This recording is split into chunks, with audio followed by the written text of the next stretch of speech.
नमस्कार दोस्तों।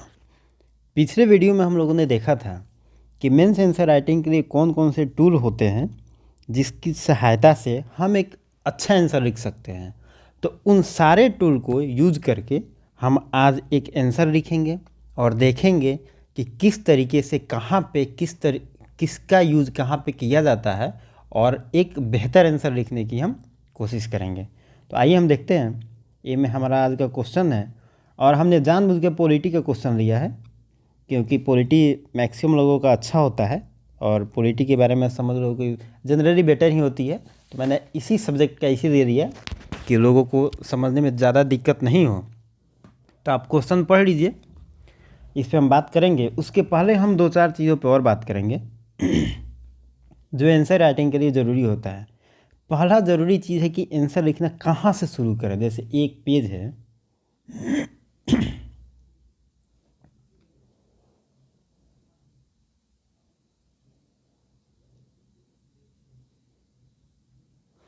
ये अगर पेज है तो हम कहाँ से इसमें लिखना शुरू करें। सबसे कुछ लोगों के साथ दिक्कत होती है, कुछ लोग यहाँ से स्टार्ट कर देता है, कुछ लोग यहाँ से स्टार्ट करता है। तो सबसे पहले आप जो आपका A4 शीट मिलेगा उसको दोनों साइड छोड़ दीजिए इतना जगह। इसका लॉजिक होता है छोड़ने का, हम कारण बताएंगे क्यों छोड़ना है। होता क्या है कि एग्जामिनर जब कॉपी चेक करता है तो इधर साइड में आपका नंबर लिखता है और जब आप उसको नंबर लिखने के लिए जगह ही नहीं देंगे तो वो खुद परेशान होगा। और जब एग्जामिनर को गुस्सा आएगा तो क्या करेगा, गुस्सा अपना नंबर पे निकालता है और एग्जामिनर खुश होता है, वो भी खुशी भी अपना नंबर पे ही निकालता है। और इधर का जो एरिया होता है यहाँ पे आप देखिएगा रिमार्क लिखा होता है। तो जब कॉपी कभी रीचेक में जाता है तो हो सकता है कि आपको पहले 8 नंबर मिला हो, दूसरी बार एग्जामिनर को लगे कि नहीं नहीं ये लड़का काफ़ी अच्छा लिखा है, इसको हम 10 नंबर देंगे, या कभी कभी नंबर कम भी हो जाता है, मानते हैं 6 नंबर देंगे। तो इस कंडीशन में एग्जामिनर यहाँ पे रिमार्क में लिखता है कि कारण क्या है। तो इसीलिए आप कॉपी के दोनों साइड जगह को छोड़ा करें, ये ज़रूरी चीज़ है। तीसरी चीज़ है ऊपर में इतना तो आप छोड़ ही दें और नीचे में थोड़ा सा जगह छोड़ दें यहाँ पे PTO वगैरह लिखने के लिए। तो आपका जो लिखने का एरिया होगा यहाँ, ये सब एरिया आपका लिखने का होगा। तो यहाँ से ये एरिया आपका लिखने का होगा, इतना ही में लिखना है। ये नहीं कि पूरा कॉपी है तो यहीं से स्टार्ट हो गए, आप यहाँ से लिखेंगे। और दूसरी बात जब आप लिखना शुरू करें तो कभी भी जब पहला पैराग्राफ स्टार्ट करें आप कोशिश करें कि इसके बीचों बीच स्टार्ट करें। यहाँ से बीचों बीच या थोड़ा सा इधर यहाँ से स्टार्ट करें। लिखते लिखते 3-4 लाइन के बाद आप पैराग्राफ फिर बदल दें। मानते हैं फिर अगर आपको पैराग्राफ बदलना हो तो कोशिश करें कि ये जहाँ पे हुआ था ना यहीं पे लाइनिंग आए। ये छोटी छोटी बारीकियाँ हैं, अगर इसको फॉलो करेंगे तो इससे जो छोटी छोटी बारीकियों को यूज़ करके इससे जो आपका पेपर होगा ना, मतलब अगर एग्जामिनर पेज पलटेगा तो बड़ा अट्रैक्टिव आपका आंसर लगता है। कंटेंट तो जो भी वो बाद में पढ़ेगा लेकिन देखने में ही उसको अच्छा लगेगा, और जब देखने में अच्छा लगेगा ना तो पढ़ने की एक रुचि जगती है और इसे एग्जामिनर खुश होता है। ठीक है। और कभी भी पैराग्राफ 4 से 5 लाइन में ख़त्म कर दें, उसके बाद दूसरा पैराग्राफ शुरू कर दें। ठीक है, तो ये बात हो गई। अब हम देख लेते हैं अगला क्या है, शब्द सीमा, वर्ड लिमिट कितना होना चाहिए। कुछ लोगों के साथ दिक्कत है कि वो बोलते हैं कि बहुत ज़्यादा BPSC लिखवाता है।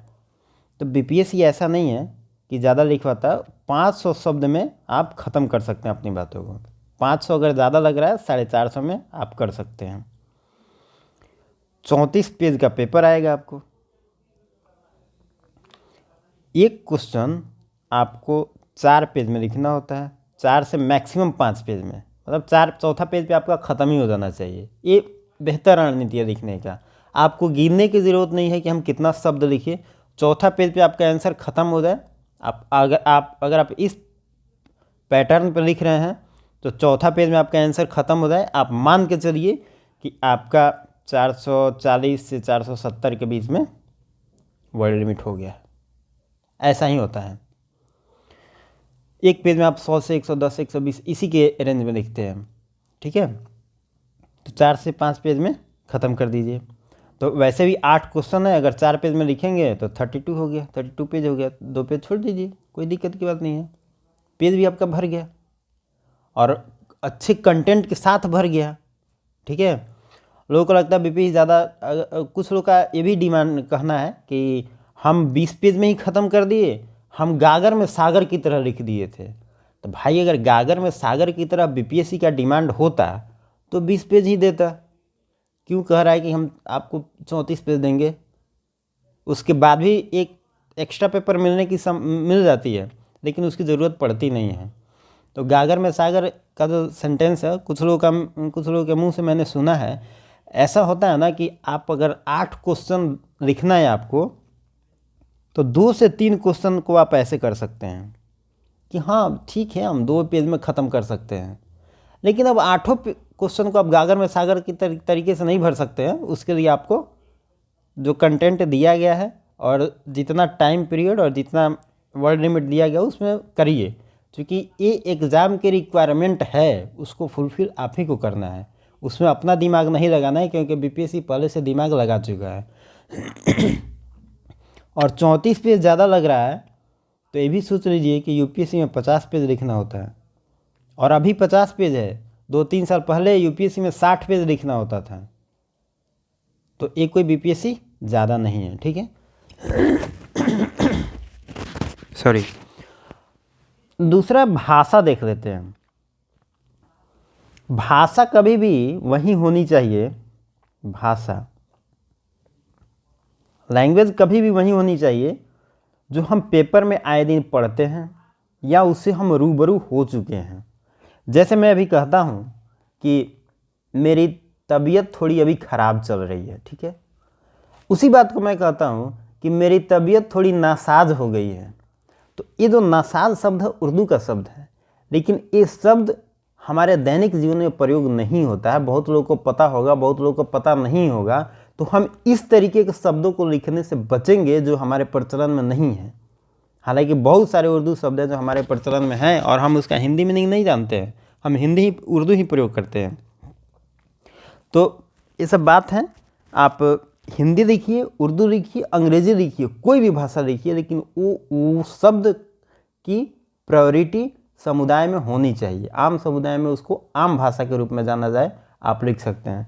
जैसे मानते हैं आपको कहीं लिखना हो दृष्टिकोण, आप भूल गए, जैसे दृष्टिकोण ऐसे दिखाता है, आप मानते हैं हिंदी का शब्द भूल गए, आपको याद ही नहीं आ रहा है। इसका इंग्लिश होता है अप्रोच, आप अप्रोच लिख दीजिए, इसमें कोई दिक्कत नहीं है। आप ऐसा लिख सकते हैं, देवनागरी में ऐसा लिख सकते हैं, ठीक है। जैसे सकारात्मक शब्द आप मानते हैं भूल गए, कभी कभी हो जाता है, कोई शब्द दिमाग पे नहीं आता है, तो उसको आप पॉजिटिव लिख सकते हैं। पॉजिटिव आप लिख दीजिए अपने सेंटेंस में, ऐसे ही लिख दीजिए। आप POSITIV ऐसे मत लिखिएगा, ये गलत हो जाएगा, लेकिन ये आप लिख सकते हैं, ऐसा चल जाएगा। तो हिंदी में आप देवनागरी में इस तरीके का शब्द अगर ज़रूरत पड़े तो लिख सकते हैं, लेकिन शब्द अगर हिंदी का भी कोई ऐसा वर्ड मत लिख दीजिए जो समझ में ही नहीं आता है जल्दी। तो हिंदी जो भी भाषा जो भी हो आपकी सहज और समझ में आने लायक हो, ठीक है। दूसरा है प्रश्न के पैटर्न की समझ। अब यहाँ से मैं स्टार्ट करते हैं, प्रश्न के पैटर्न की क्या समझ होनी चाहिए। तो हमारा क्वेश्चन है, पैटर्न की समझ में हम कहेंगे कि सबसे पहले क्वेश्चन को आप जितना पार्ट में तोड़ लेते हैं उतना ही आपको आंसर लिखना आसान हो जाता है। तो आइए हम इस क्वेश्चन को उसी हिसाब से तोड़ते हैं, जितना पार्ट में टूट जाए तोड़ते हैं और देखते हैं। फिर जैसे क्वेश्चन है हमारा, भारत में विविधता में एकता को बनाए रखने में क्षेत्रवाद एक खतरा है, दिए गए कथन का समालोचनात्मक विश्लेषण कीजिए। इंग्लिश में भी लिखा हुआ है, आप पढ़ लेंगे, ठीक है। तो सबसे पहले हमने बताया था कि इंट्रोडक्शन में आप कीवर्ड को पकड़ेंगे। कीवर्ड क्या है इसमें? विविधता में एकता और क्षेत्रवाद। तो जो भी नया शब्द आता है उसको हम इंट्रोडक्शन में पहले डिफाइन करते हैं। इंट्रोडक्शन में डिफाइन करना ज़रूरी इसीलिए हो जाता है क्योंकि अगर कहीं आप जाते हैं, किसी से मिलते हैं, आप दुनिया की बातें कर रहे हो उससे, लेकिन जब तक अपना नाम नहीं बताया तब तक उस आदमी को कन्फ्यूज़न हो ही रहेगा, यार वो आदमी था कौन। आप कभी सोचिए, ऐसा हुआ होगा आपके साथ, तो सोचिए आपके दिमाग में तो यार आदमी था कौन, आदमी बड़ा अच्छा था या बुरा था, लेकिन था कौन। तो आपका जो नाम है वही आपका डिफिनीशन है। उसी तरह कीवर्ड को डिफाइन करना सबसे ज़रूरी चीज़ होता है कि आखिर वो है क्या। तो हम सबसे पहले यहाँ पे 4-5 पार्ट में तोड़ेंगे। तो देख लेते हैं।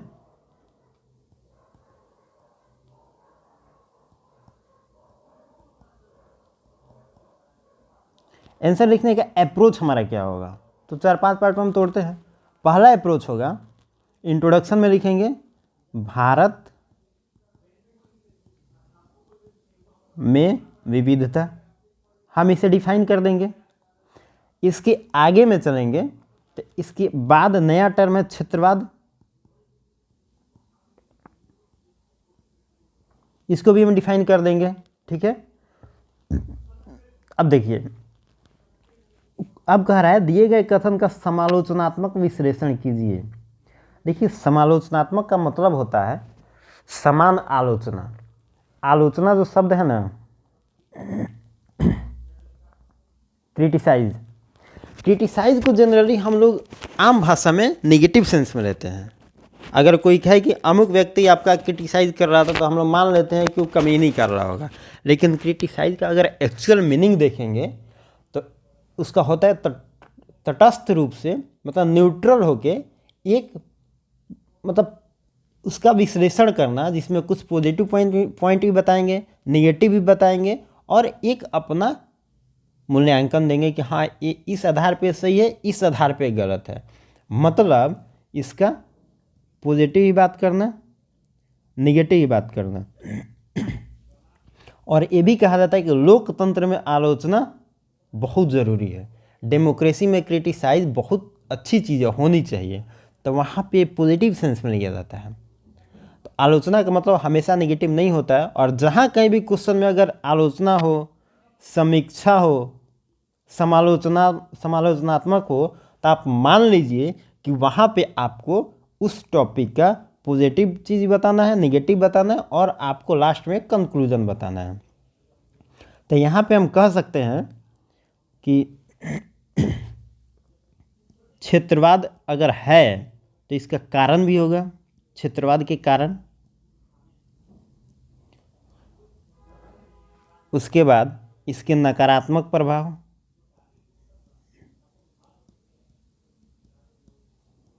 सकारात्मक प्रभाव, और लास्ट में हमारा निष्कर्ष होगा, जो मूल्यांकन होगा। हम अपना एक कंक्लूजन देंगे। तो अब देखिए, इसमें 2, 3, 4, 5, 6, इस क्वेश्चन को हमने 6 पार्ट में तोड़ दिया। अब ये क्वेश्चन हमारे लिए आसान हो गया, हम 6 पार्ट को बारी बारी से लिखेंगे।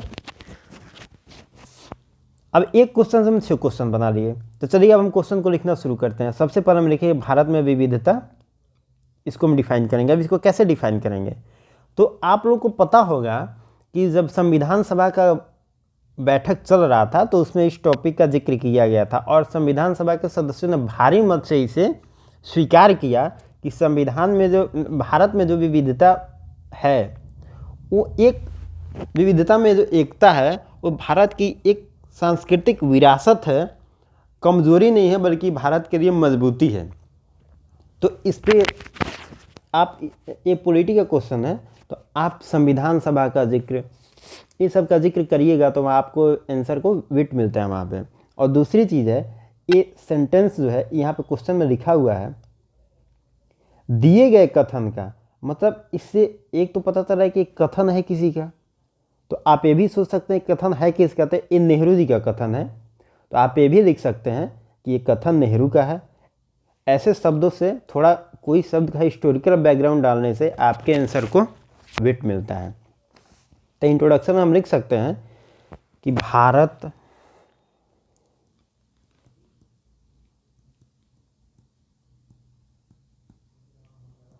विविधता से परिपूर्ण देश है। यह भारतीय समाज की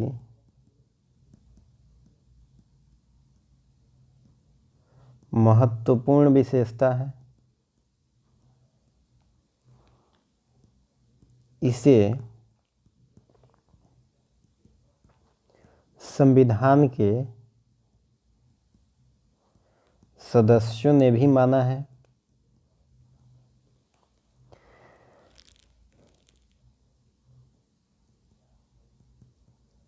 हालांकि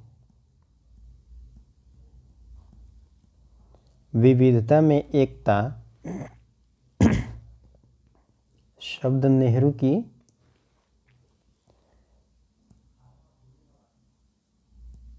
अभिव्यक्ति है,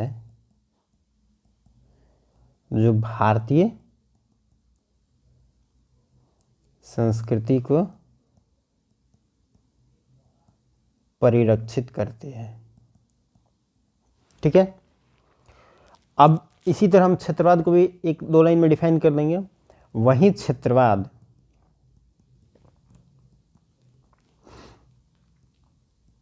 की अवधारणा में अपना हित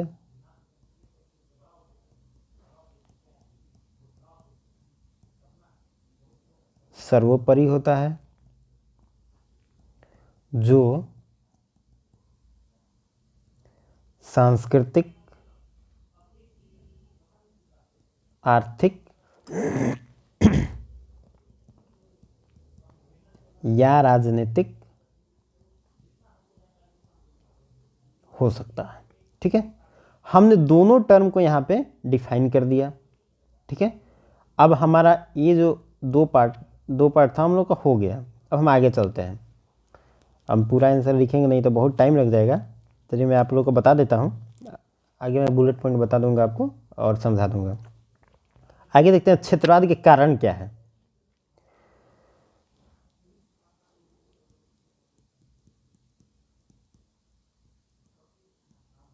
अब क्षेत्रवाद है तो इसका कारण भी होगा कुछ। तो पहला कारण है इसका भाषाई आधार।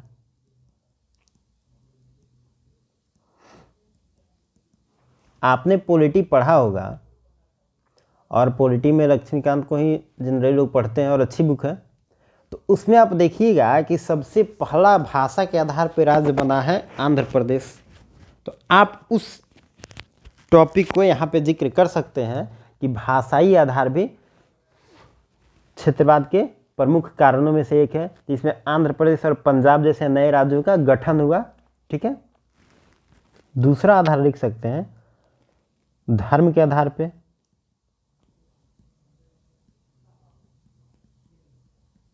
धर्म के आधार पर लिख सकते हैं जैसे आप कश्मीर में देखिएगा तो वहाँ पे 3 जगह है और 3 धर्म आपस में लड़ते हैं। जैसे जम्मू है, वहाँ पे हिंदू बाहुल है। कश्मीर है, मुस्लिम बाहुल है। और लद्दाख जो एरिया है वो बौद्ध बाहुल क्षेत्र है। और इन तीनों की जो अपनी स्वायत्त राज्य की मांग है ये धर्म के आधार पे है। ठीक है, तीसरा आता है इसमें, मैं बुलेट पॉइंट बता के आपको समझा के आगे बढ़ रहा हूँ, आप इसको अच्छे से लिख सकते हैं 2-4 लाइन में। तीसरा इसमें आता है क्षेत्रीय संस्कृति, या कहें तो नृजातीय पहचान।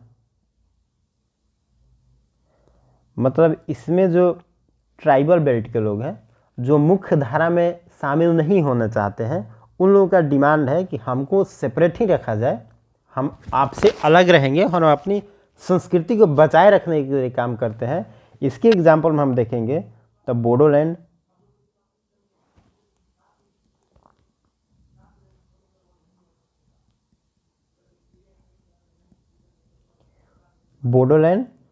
और झारखंड की जो जनजाति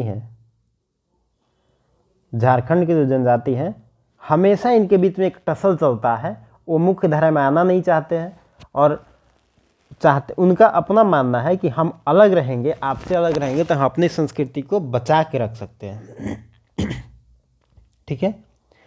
चौथा होगा इसमें आर्थिक पिछड़ापन।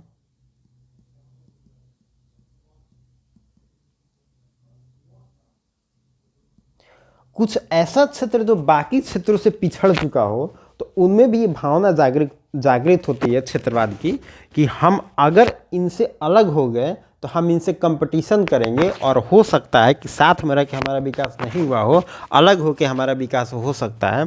इसका एग्जाम्पल है आपको तेलंगाना। तेलंगाना का गठन इसी आधार पर हुआ था कि उसका मानना था कि हम आंध्र प्रदेश के साथ रह रहे हैं तो हमारा विकास उतना नहीं हो पा रहा है।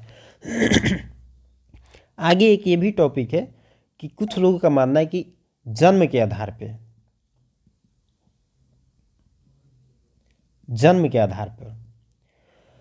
कुछ लोग का मानना है कि अगर कुछ खास टेरिटरी में हमारा जन्म हुआ है, हम यहाँ के निवासी हैं, तो बाहर के लोग यहाँ पे नहीं आ सकते हैं। जैसे कि आप महाराष्ट्र में जो आंदोलन होता है, चाहे महाराष्ट्र मराठियों का है, गुजरात गुजरातियों का है और राजस्थान राजस्थानियों का है, ये जो कल्चर है ये इसमें मायने रखता है। तो ये भी एक क्षेत्रवाद का एग्जाम्पल है। ठीक है। अब 5 पॉइंट काफ़ी है, इसको आप डील करके 2-2 3-3 लाइन में लिख सकते हैं तो काफ़ी अच्छा आंसर बन जाएगा। अगला टॉपिक देखते हैं, इसमें नकारात्मक प्रभाव इसके क्या होंगे।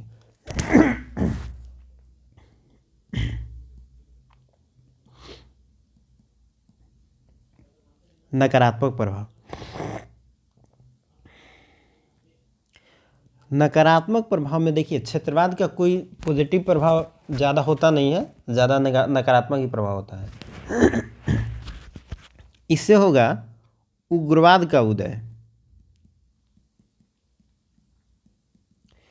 कहा जाता है कि किसी भी सोसाइटी में आर्थिक विकास से कुछ भी अच्छा करना हो तो उसके लिए ज़रूरी है कि सोसाइटी को लिबरल होना बहुत ज़रूरी है। और सोसाइटी अगर उग्रवाद में जाती है, उग्रवाद हो जाती है ज़्यादातर सोसाइटी में, तो वहाँ पे सीधा आप देखेंगे तो विकास पे असर पड़ता है, नकारात्मक प्रभाव पड़ता है उसका। ठीक है। और दूसरा है कि इंटरनल सिक्योरिटी के लिए ये चुनौती पैदा करती है। तो इन दोनों बातों से हम देखते हैं कि उग्रवाद का उदय किसी भी समाज में अच्छी बात नहीं है। ठीक है। दूसरा है विदेश नीति के लिए चुनौती।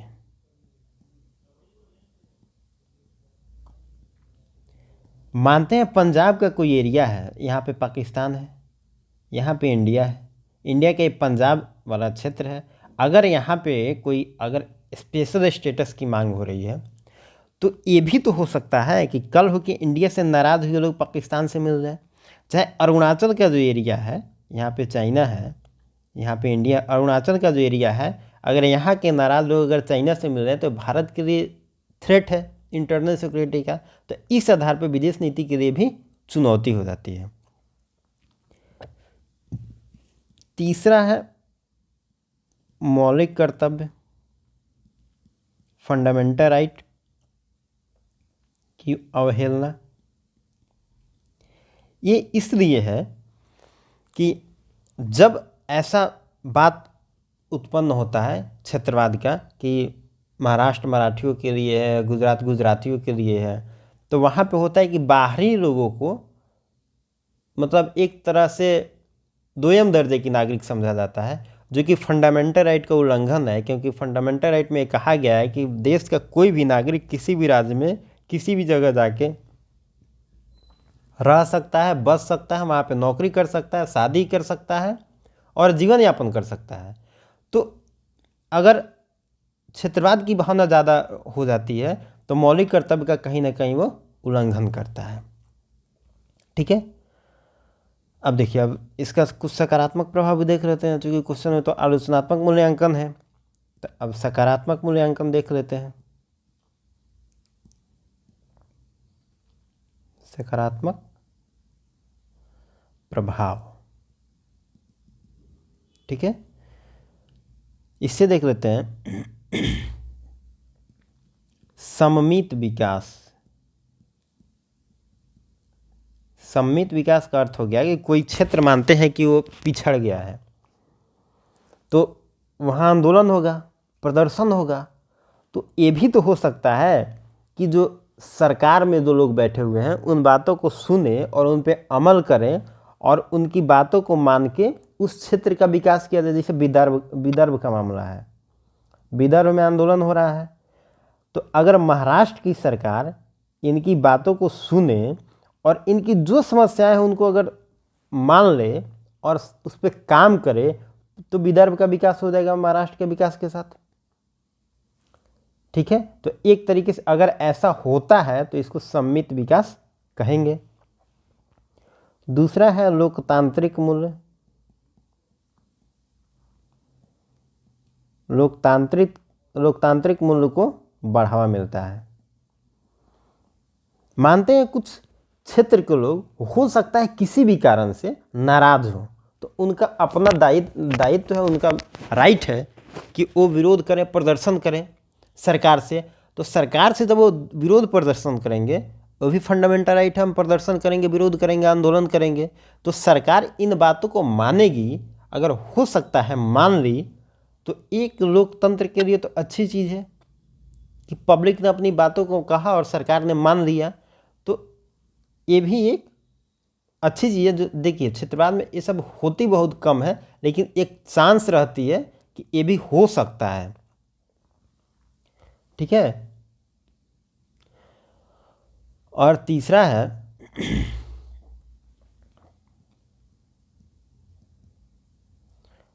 प्रतिस्पर्धात्मक संघवाद।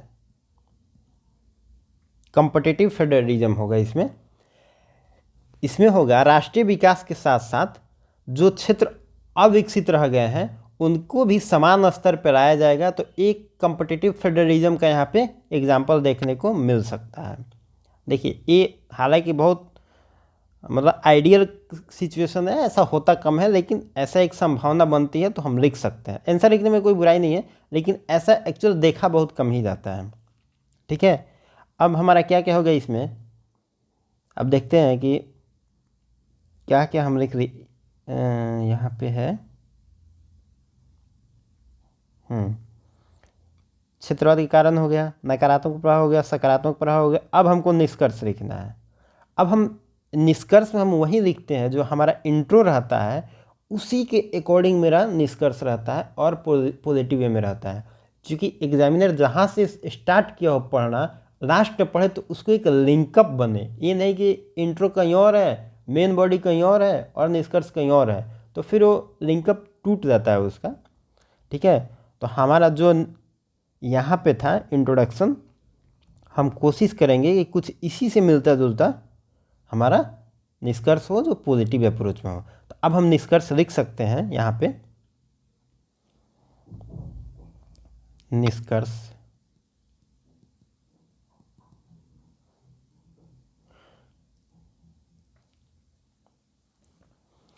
देखिए,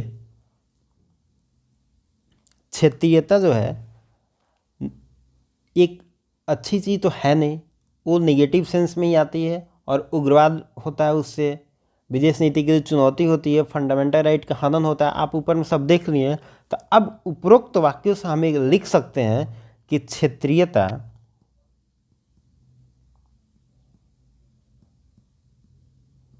निहित स्वार्थों को पूरा करती है बजाय राष्ट्रीय मूल्यों के। यह भारतीय सामाजिक ताने बाने को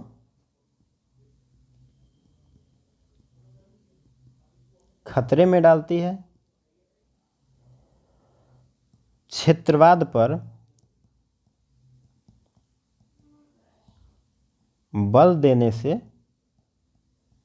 पहले हमें विचार करने की आवश्यकता है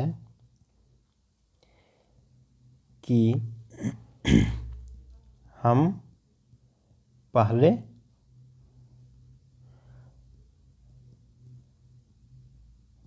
भारतीय हैं, बाद में राजस्थानी, गुजराती, मराठी वगैरह वगैरह जो भी हैं, ठीक है। इसलिए हमें अपने व्यक्तिगत हितों को नज़रअंदाज करते हुए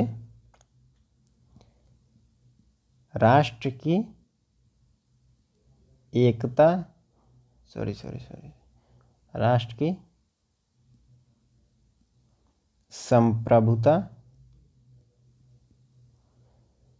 एकता तथा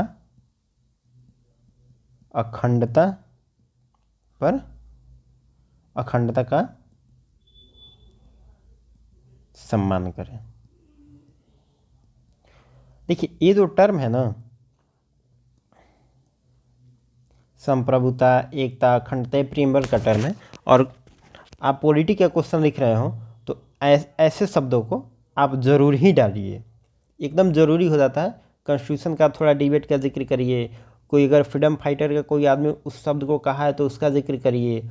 और पॉलिटी में ये सब जो प्रीएम्बल का शब्द है इसको ज़रूर यूज़ करिए। और जहाँ तक ज़रूरत हो आपको, जैसे आप लिख रहे हैं कि डीपीएसपी का कोई जिक्र करना हो तो ग्राम पंचायत का जिक्र आया तो आर्टिकल 40 का जिक्र कर दीजिए। ऐसे आप लिखेंगे ना तो आंसर में आपको एक वेट मिलता है, लगता है कि हाँ नहीं लड़का पढ़ा हुआ है, ठीक है। तो ये सब आप आंसर देखिएगा। और सबसे बड़ी बात है कि ये आंसर को आप देख लीजिए, समझ लीजिए, लेकिन आपके अंदर वो तभी आएगा जब आप उसका प्रैक्टिस करेंगे। जब तक आप 20, 30, 40, 50 क्वेश्चन लिखेंगे नहीं तब तक आपके अंदर वो प्रैक्टिस में नहीं आएगा। अगर आप 30, 40 क्वेश्चन अच्छे से लिख लेंगे तो फिर वो आपके लिए ईजी हो जाएगा। हम जो इतना बताए हैं वो आप भी बता सकते हैं, कुछ नया चीज़ तो इसमें है नहीं। ये जो जितना प्रैक्टिस करेगा उतना बेहतर समझेगा। तो जो ऊपर में थोड़ा हम बताए हैं यहाँ पे थोड़ा आप ध्यान दीजिएगा कि क्वेश्चन को आप जितना पार्ट में तोड़ दीजिए उतना बेटर है। आप पहले कीवर्ड को पकड़िए, कीवर्ड को डिफाइन करिए और उसके बाद टेल वर्ड देखिए। टेल वर्ड जैसे होता है ना उसी हिसाब से मेन बॉडी डिपेंड करता है कि कैसा होगा। अगर आपको कुछ भी नहीं पता हो, मानते हैं क्वेश्चन में आपको कुछ समझ में नहीं आ रहा हो, तो आप स्टार्ट यहाँ से कर सकते हैं। सबसे पहले आपको क्वेश्चन में कुछ नहीं पता हो तो क्वेश्चन का कीवर्ड पकड़िए, उसको डिफाइन कर दीजिए, उसको इंट्रोडक्शन में डिफाइन कर दीजिए, ठीक है। उसके बाद जो कह रहा है उसके कुछ पॉजिटिव पॉइंट बता दीजिए। पहले इंट्रो दे दीजिए, उसमें बता दीजिए क्या है कैसे है, ठीक है। उसका कुछ पॉजिटिव पॉइंट 3-4 लाइन लिख दीजिए, फिर निगेटिव पॉइंट लिख दीजिए उसका 3-4, और लास्ट में आप उसका देखिए पॉजिटिव निगेटिव जो भी पॉइंट होगा विथ एग्जाम्पल होना चाहिए। अगर एग्जाम्पल नहीं होगा तो आपका आंसर हॉलो दिखता है। हर चीज़ में एग्जाम्पल होना चाहिए। और लास्ट में आप उसका कंक्लूजन दे दीजिए। मतलब अगर आपको क्वेश्चन में कुछ समझ में नहीं आया तो ये टेक्निक आप लगा सकते हैं, ठीक है। अब बाकी तो क्वेश्चन अगर समझिए तो ज़्यादा बढ़िया है, लेकिन अगर आप एकदम स्टार्ट कर रहे हैं आंसर लिखना तो इस टेक्निक से लिख सकते हैं, क्वेश्चन कोई भी हो। ये जो रूल है 70-80% क्वेश्चन में लागू होता है। तो आप इस फॉर्मेट से आंसर लिखना स्टार्ट करें, आप धीरे धीरे सही फॉर्मेट पे आ जाएंगे। और देखिए पहले दिन से कोई अच्छा आंसर नहीं लिखता है, आप बहुत ख़राब आंसर लिखेंगे, लेकिन कंटिन्यू लिखते रहिए। जितना आंसर लिखिएगा उतना परिपक्व बनिएगा। और 40-50 आंसर लिखने के बाद आपको खुद रहेगा कि जब पहला आंसर देखिएगा तो खुद में हंसीएगा कि कितना बेकार हम लिखे थे। लेकिन स्टार्ट वैसे ही सबका होता है, घबराने की बात नहीं है। और 40-50 आंसर लिखने के बाद आप खुद मास्टर बन जाइएगा इसमें। और फिर आपको मेंस से तो कोई दिक्कत की बात है नहीं डरने की। तो चलिए अब वीडियो कहीं पे ख़त्म करते हैं, फिर नेक्स्ट डे नेक्स्ट टॉपिक बात करेंगे। Thank you.